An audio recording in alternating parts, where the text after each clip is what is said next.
بسم اللہ الرحمن الرحیم۔ شعبان المعظم اسلامی تقویم کا 8واں مہینہ ہے اور اسے دین اسلام میں خصوصی اہمیت و فضیلت حاصل ہے۔ یہ مہینہ رمضان المبارک کی تیاری کا پیش خیمہ ہے اور اس میں عبادات، روزوں اور نیک اعمال کے ذریعے بندہ اپنے رب کا قرب حاصل کرنے کی کوشش کرتا ہے۔ نبی اکرم صلی اللہ علیہ وسلم نے اس مہینے کو اپنا محبوب مہینہ قرار دیا اور اس میں کثرت سے عبادات اور روزوں کا اہتمام فرمایا۔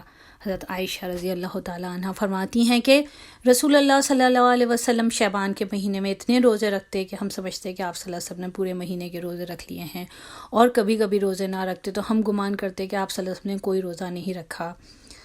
اس سے معلوم ہوتا ہے کہ آپ صلی اللہ علیہ وسلم اس مہینے میں خصوصی طور پر نفلی روزے رکھتے اور اللہ کے حضور زیادہ وقت گزارتے۔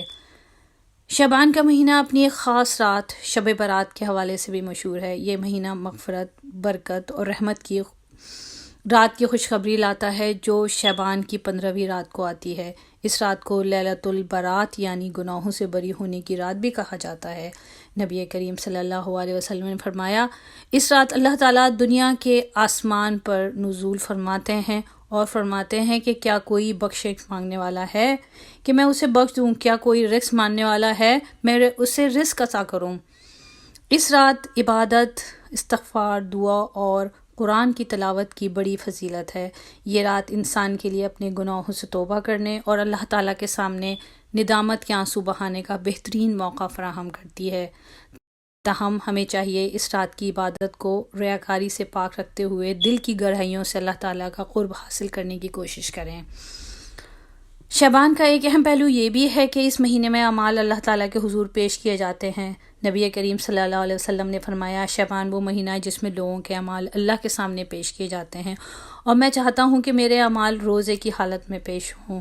اس حدیث سے یہ بھی بات ثابت ہوتی ہے ہمیں اس مہینے میں خاص طور پر اعمال صالحہ پر توجہ دینی چاہیے تاکہ ہمارے اعمال اللہ کے ہاں قبول ہوں۔ شعبان کا پیغام یہ ہے کہ ہم رمضان المبارک کی تیاری کریں اور اپنے دل و دماغ کو پاکیزہ بنائیں اور گناہوں سے توبہ کرتے ہوئے نیکی کی جانب راغب ہوں۔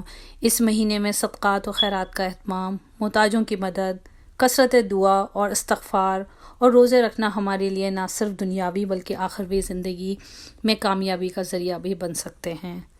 لہٰذا ہمیں چاہیے کہ شعبان کے مہینے کو غنیمت جانتے ہوئے نیکیوں کی بہار سے بھرپور فائدہ اٹھائیں، اپنے اعمال کا محاسبہ کریں، دل کو بغض و کینہ سے پاک کریں اور اللہ کی رحمت و مغفرت کے طلبگار بنیں تاکہ رمضان المبارک کے مہینے میں اللہ تعالیٰ کی زیادہ سے زیادہ برکتیں حاصل کر سکیں۔ اس طرح کی اور ویڈیو دیکھنے کے لیے میرے چینل کو سبسکرائب کریے اور لائک کریے۔ تھینک یو، شکریہ۔